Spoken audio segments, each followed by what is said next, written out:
ये कहानी अपने सभी मित्रों को समर्पित है। कहानी का शीर्षक है गुल्ली डंडा। कहानी का शुरू का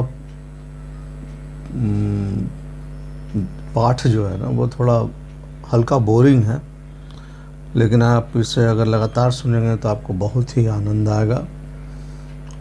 और साथ साथ इसमें एक शिक्षा भी है। दोस्तों के बीच में प्रेम की प्रगाढ़ता कैसे होती है उसके बारे में बताया गया है। पद अगर बीच में आ जाता है तो वो दोस्ती नहीं रह जाती जो बचपन में हुआ करते थे।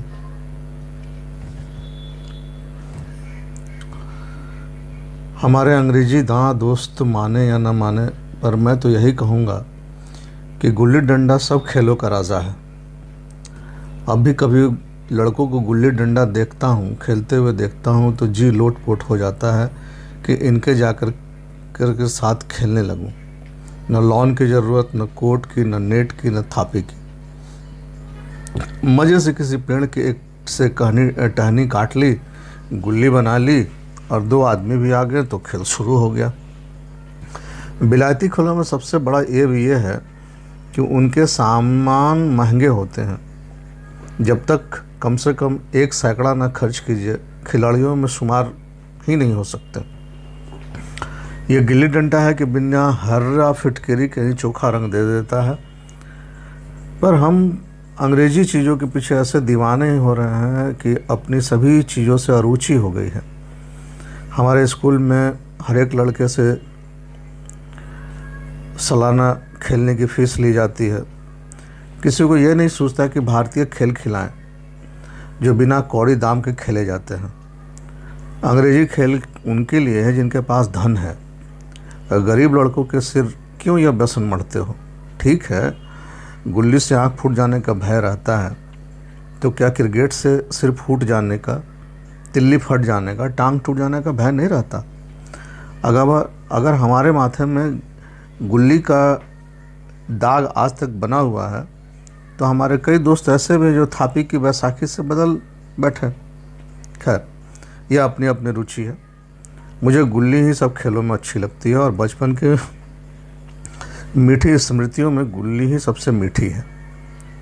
वो प्रातःकाल घर से निकल जाना, वह पेड़ पर चढ़कर टहनियाँ काटना और गुल्ली डंडे बनाना, वह उत्साह, वह लगन, वह खिलाड़ियों के जमघटे, वह पदना और पदाना, वह लड़ाई झगड़े, वह सरल स्वभाव जिसमें अछूत छूत अमीर गरीब का बिल्कुल भेद न रहता था, जिसमें अमीराना शोषणों की, प्रदर्शन के, अभिमान की गुंजाइश ही न थी।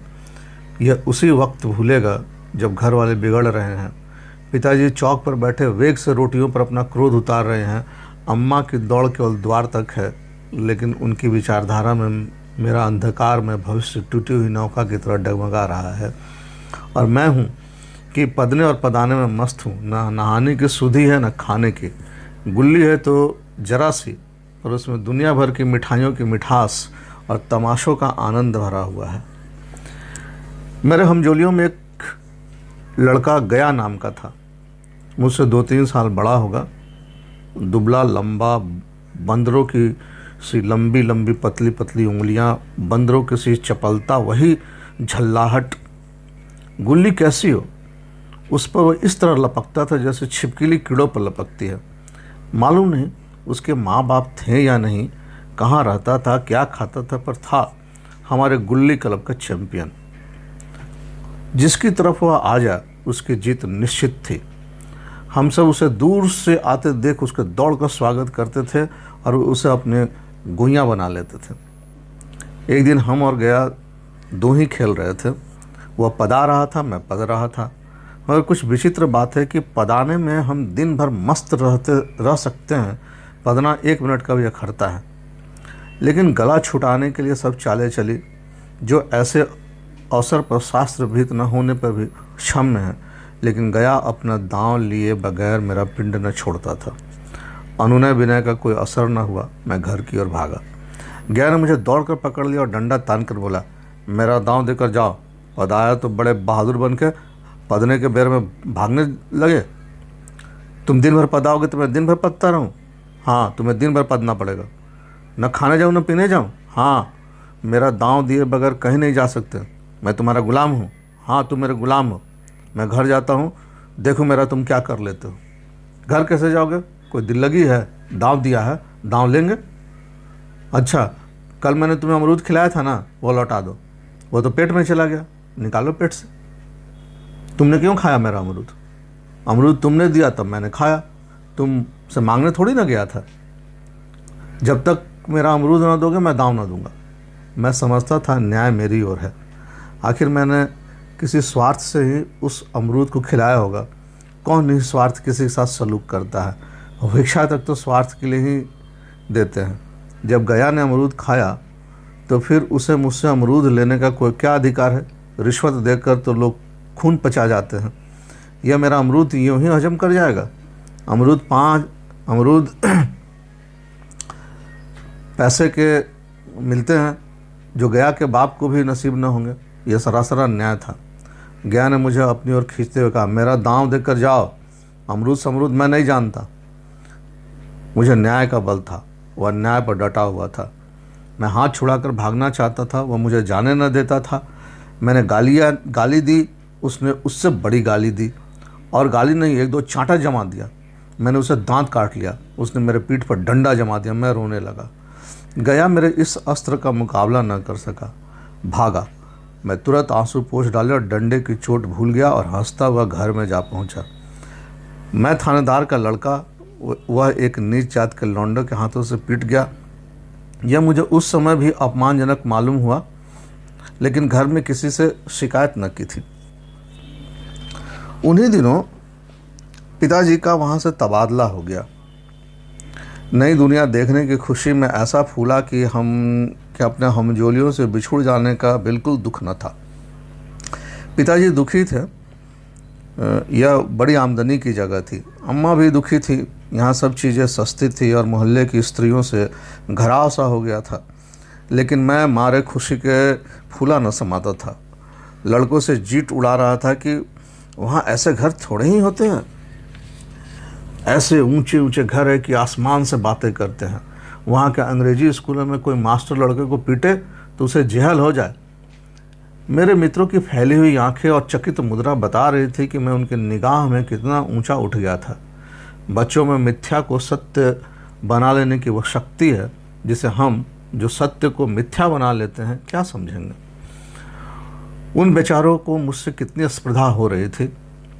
मानो कह रहे थे, तुम भाग्यवान हो भाई, जाओ, हम तो इस उजड़ ग्राम में जीना भी है और मरना भी। 20 साल गुजर गए। मैंने इंजीनियरिंग पास की और उसी ज़िले का दौरा करता हुआ उस कस्बे में पहुंचा और डाक बंगले में ठहरा। उस स्थान को देखने की इतनी मधुर बाल स्मृतियाँ हृदय में जाग उठी कि मैंने छड़ी उठाई और कस्बे की सैर करने निकला। आंखें किसी प्यासे पथिक की भांति बचपन के उन क्रीड़ा स्थलों को देखने के लिए व्याकुल हो रही थी, पर उस परिचित नाम के सिवा वहाँ और कुछ न था। जहाँ खंडहर था, पक्के मकान खड़े थे, वहाँ बरगद का एक पुराना पेड़ था। वहाँ अब एक सुंदर बगीचा था। स्थान का काया पलट हो गया था, मगर उसके नाम और स्थिति का ज्ञान न होता तो मैं इसे पहचान भी न सकता था। बचपन की संचित और अमर स्मृतियाँ बाहें खोले अपने उन पुराने मित्रों से गले मिलने को अधीर हो रही थी, मगर वह दुनिया बदल गई थी। ऐसा जी होता था कि उस धरती से लिपट कर रोऊं और कहूं, तुम मुझे भूल गई, मैं तो अब भी तुम्हारा वही रूप देखना चाहता हूं। सहसा एक खुली जगह पर मैंने 2-3 लड़कों को गुल्ली डंडा खेलते देखा। एक क्षण के लिए मैं अपने को बिल्कुल भूल गया कि मैं एक ऊंचा अफसर हूँ, साहबी ठाट में, रौब और अधिकार के आवरण में। जाकर एक लड़के से पूछा, क्यों बेटे, यहाँ कोई गया नाम का आदमी रहता है? एक लड़के ने गुल्ली डंडा समेट कर सहमे हुए स्वर में कहा, कौन गया? गया चमार। मैंने यूं ही, हाँ वही, गया नाम का भी कोई आदमी है तो शायद वही हो। हाँ है तो, जरा उसे बुला सकते हो? लड़का दौड़ता हुआ गया और एक क्षण में एक 5 हाथ के काले देव को साथ लिए आता दिखाई दिया। मैं दूर से ही पहचान गया। उसकी ओर लपकना चाहता था कि उसके गले लिपट जाऊं, पर कुछ सोच कर रह गया। बोला, कहो गया, मुझे पहचानते हो? गया ने झुक कर सलाम किया। हाँ मालिक, भला पहचानूंगा क्यों नहीं, आप मज़े में रहें। बहुत मज़े में। तुम अपनी कहो। साहब, वो यहाँ के डिप्टी साहब का साइंस हूँ। हाँ, मतई, मोहन, दुर्गा ये सब कहाँ है, कुछ खबर है? मतई तो मर गया, दुर्गा और मोहन दोनों डाकिया हो गए हैं। आप? मैं तो जिले का इंजीनियर हूँ। सरकार तो पहले से ही बड़े जहीन थे। अब कभी गुल्ली डंडा खेलते हो? गया ने मेरी ओर प्रश्न की आंखों से देखा। अब गुल्ली डंडा क्या खेलूंगा सरकार, अब तो पेट के धंधे से छुट्टी नहीं मिलती। आओ, आज हम तुम खेले। तुम पदाना, हम पदेंगे। तुम्हारा एक दांव हमारे ऊपर है, वो आज ले लो। गया बड़ी मुश्किल से राजी हुआ। वो 18 टके का मजदूर, मैं बड़ा अफसर, हमारा उसका क्या जोड़। बेचारा झेप रहा था, लेकिन मुझे भी कुछ कम झेप न थी। इसलिए नहीं कि मैं गया के साथ खेलने जा रहा था, बल्कि इसलिए कि लोग इस खेल को अजूबा समझकर इसका तमाशा बना देंगे और अच्छी खासी भीड़ लग जाएगी। उस भीड़ में वो आनंद कहाँ रहेगा। पर खेले बगैर तो रहा नहीं जाता था। आखिर निश्चय हुआ कि दोनों जने बस्ती से दूर जाकर एकांत में खेलेंगे। वहाँ कौन कोई देखने वाला बैठा होगा। मज़े से खेलेंगे और बचपन की उन मिठाई को खूब रस रस लेकर के खाएंगे। मैं गया को लेकर डाक बंगले में गया और मोटर में बैठकर दोनों मैदान की ओर चले। साथ में कुल्हाड़ी ले ली। मैं गंभीर भाव धारण किए हुए था, लेकिन गया इसे अभी तक मजाक ही समझ रहा था। फिर भी उसके मुख पर उत्सुकता या आनंद का कोई चिन्ह न था। शायद वह हम दोनों में जो अंतर हो गया था वह सोचने में मगन था। मैंने पूछा, तुम्हें कभी हमारी याद आती ही गया? सच कहना। गया झेपता हुआ बोला, मैं आपको क्या याद करता हुजूर, किस लायक हूँ। भाग में आपके साथ कुछ दिन खेलना बदा था, नहीं तो मेरी क्या गिनती। मैंने कुछ उदास होकर कहा, लेकिन मुझे तो बराबर तुम्हारी याद आती थी। तुम्हारा वो डंडा जो तुमने तान कर जमाया था, याद है ना? गया ने पछताते हुए कहा, वो लड़कपन था सरकार, उसके याद न दिलाओ। वाह, वो मेरे बाल जीवन की सबसे रसील याद है। तुम्हारे इस डंडे में जो रस था वह तो अब न तो आदर सम्मान में पाता हूँ न धन में। कुछ ऐसी मिठास थी उसमें कि आज तक उससे मन मीठा बना रहता है। इतनी देर में हम बस्ती से कोई 3 मील निकल आए हैं। चारों तरफ सन्नाटा है। पश्चिम की ओर कोसों तक भीमताल फैला हुआ है, जहाँ जाकर हम किसी समय कमल के पुष्प तोड़ ले जाते थे और उसके झुमके बनाकर कानों में डाल लेते थे। जेठ की संध्या केसर में डूबी चली जा रही थी। मैं लपक कर एक पेड़ पर चढ़ गया और एक टहनी काट लाया। चटपट गुल्ली डंडा बन गया। खेल शुरू हो गया। मैं गुच्ची में गुल्ली डालकर उछाली। गुल्ली गया के सामने से निकल गई। उसके हाथ लपकाया जैसे मछली पकड़ रहा हुआ। गुल्ली उसके पीछे जाकर गिरी।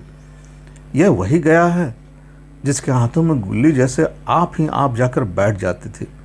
वो दाहिने बाएं कहीं हो, गुल्ली उसकी हथेलियों में ही पहुंचती थी, जैसे गुल्लियों पर वशीकरण कर डाला हो। नई गुल्ली, पुरानी गुल्ली, छोटी गुल्ली, बड़ी गुल्ली, नोकदार गुल्ली, सपाट गुल्ली, सभी उससे मिल जाती थी। जैसे उसके हाथों में कुछ चुंबक हो जो गुल्लियों को अपनी ओर खींच लेता हो। लेकिन आज गुल्लियों को उससे प्रेम नहीं रहा। फिर मैंने तो पदाना शुरू किया। मैं तरह तरह की धांधलियाँ कर रहा था। अभ्यास की कसर बेईमानी से पूरा कर रहा था। ऊंच जाने पर भी डंडा खेले जाता था। हालांकि शास्त्र के अनुसार गया की बारी आनी चाहिए थी। गुल्ली पर जब एक ओछी चोट पड़ती तो वो जरा दूर पर गिर पड़ती थी। मैं झटपट उसे खुद उठा लेता था, दोबारा टाण लगा देता था। गया ये सब सारी बेकायदगियाँ देख रहा था, पर कुछ न बोलता था, जैसे वो सब कायदे कानून भूल गया। उसका निशाना अचूक था। गुल्ली उसके हाथ से निकलकर टन से डंडे पर जाकर लगती थी। उसके हाथ से छूटकर उसका काम था डंडे से टकरा जाना। लेकिन आज वह गुल्ली डंडे से लगती ही नहीं। कभी दाहिनी जाती है, कभी बाएं, कभी आगे, कभी पीछे। आधा घंटे पलाने के बाद एक बार गुल्ली डंडे में आ लगी। मैंने धांधली की। गुल्ली डंडे में नहीं लगी, बिल्कुल पास से गई है, लेकिन लगी नहीं। गया ने किसी प्रकार का असंतोष न प्रकट किया। ना लगी होगी, डंडे में लगती तो क्या मैं बेईमानी करता? नहीं भैया, तुम भला बेईमानी कैसे क्या करोगे? बचपन में मजाल था कि मैं ऐसा घपला करके जिद बचता, यही गया गर्दन पर चढ़ बैठता। लेकिन आज मैं उसे कितनी आसानी से धोखा दिए चला जा गया था। गधा है, सारा भारी बातें भूल गया है। ससा गुल्ली फिर डंडे में लगी और इतनी जोर से लगी जैसे बंदूक छुट्टी हो। इस प्रमाण के सामने किसी प्रकार की धांधली करने का साहस मुझे इस वक्त भी न हो सका। लेकिन क्यों न एक बार सच को झूठ बनाने की चेष्टा करूं, मेरा हरज ही क्या है। मान गया तो वाह वाह, नहीं तो 2-4 हाथ पदना ही पड़ेगा। अंधेरे का बहाना करके जल्दी से गला छुड़ा लूँगा, फिर कौन दांव देने आता है। गया ने विजयी भाव से कहा, लग गई, टन से बोली। मैंने अनजान बनने की चेष्टा करके कहा, तुमने लगते देखा? मैंने तो नहीं देखा। टन से बोली है सरकार। और जो किसी ईंट से लग गई हो तो? मेरे मुख से वाक्य उस समय कैसे निकला, इसका मुझे खुद आश्चर्य है। इस सत्य को झूठलाना वैसे ही था जैसे दिन को रात बताना। हम दोनों ने गिल्ली को जो डंडे में जोर से लगते देखा था, लेकिन गया ने मेरा यह कथन स्वीकार कर लिया। हाँ, किसी ईंट में लगी होगी। डंडे में लगती थी, इतनी आवाज़ ना आती। फिर मैंने पढ़ाना शुरू किया, लेकिन इतनी प्रत्यक्ष धांधली कर लेने के बाद गया की सरलता पर मुझे दया आने लगी। इसलिए अब तीसरी बार गुल्ली डंडे में लगी तो मैंने बड़ी उदारता से दांव देना तय कर लिया। गया ने कहा, अब अंधेरा हो गया है भैया, कल पर रखो। मैंने सोचा कल बहुत सा समय होगा, न जाने कितने देर पदाए, इसलिए इसी वक्त मामला साफ कर लेना अच्छा होगा। नहीं, अभी बहुत उजाला है, तुम अपना दांव ले लो, गुल्ली सूझेगी नहीं। अब कुछ परवाह नहीं। गया ने पदाना शुरू किया, पर उसे अब बिल्कुल अभ्यास न था। उसने 2 बार टाण लगाने का इरादा किया, पर दोनों ही बार हुच गया। 1 मिनट से कम में वो दांव पूरा कर चुका। बेचारा घंटा भर पदा, पर 1 मिनट में ही अपना दांव खो बैठा। मैंने अपने हृदय की विशालता का परिचय दिया। एक दांव और खेल लो, तुम पहले ही हाथ में हुच गए। नहीं भैया, अब अंधेरा हो गया, तुम्हारा अभ्यास छूट गया। क्या कभी खेलते नहीं? खेलने का समय कहाँ मिलता है भैया। हम दोनों मोटर पर बैठे और चिराग जलते जलते पड़ाव पर पहुँच गए। गया चलते चलते बोला, कल यहाँ गुल्ली डंडा होगा, सभी पुराने खिलाड़ी खेलेंगे, आप भी आओगे? जब आपको फुर्सत हो सभी खिलाड़ियों को बुलाऊं? मैंने शाम का समय दिया। दूसरे दिन मैच देखने आया। कोई 10-10 आदमियों की मंडलियां थीं। कई मेरे बचपन के साथी भी थे। अधिकांश युवक थे जिन्हें मैं पहचान न सका। खेल शुरू हुआ। मैं मोटर पर बैठा बैठा तमाशा देखने लगा। आज गया का खेल, उसका वो नैपुण्य देखकर मैं चकित हो गया। टाण लगाता तो गुल्ली आसमान से बातें करती। कल किसी वो झिझक, वो हिचकिचाहट, वो बेदिली आज न थी। लड़कपन में जो बात थी आज उसमें प्रौढ़ता प्राप्त कर ली थी। कहीं कल इसने मुझे इस तरह पदाया होता तो मैं जरूर रोने लगता। उसके डंडे की चोट खाकर गुल्ली 200 गज की खबर लाती थी। पदने वालों में एक युवक ने धांधली की। उसने अपने विचार में गुल्ली लोक ली थी। गया का कहना था गुल्ली जमीन में लगकर उछली थी। इस पर दोनों में ताल ठोकने की नौबत आई। युवक दब गया। गया का तमतमाया हुआ चेहरा देखकर डर गया। अगर वह दब न जाता तो जरूर मारपीट हो जाती। मैं खेल में न था, पर दूसरों के इस खेल में मुझे वही लड़कपन का आनंद आ रहा था जब हम सब कुछ भूल कर खेल में मस्त हो जाते थे। अब मुझे मालूम हुआ कि कल गया ने मेरे साथ खेला नहीं, केवल खेलने का बहाना किया। उसने मुझे दया का पात्र समझा। मैंने धांधली की, बेईमानियां की, पर उसे जरा भी क्रोध न आया, इसलिए कि वह खेल ना रहा था, मुझे खिला रहा था, मेरा मान रख रहा था। वह मुझे पदाकर मेरा कचूमर नहीं निकालना चाहता था। मैं अब अफसर हूँ, वह अफसरी मेरे और उसके बीच में दीवार बन गई है। अब मैं उसका लिहाज पा सकता हूँ, अदब पा सकता हूँ, साहचर्य नहीं पा सकता। लड़कपन था तब मैं उसके समकक्ष था, हमें कोई भेद न था, पर यह पद पाकर अब मैं केवल उसकी दया के योग्य हूँ। वह मुझे अपना जोड़ नहीं समझता, वह बड़ा हो गया है, मैं छोटा हो गया हूँ।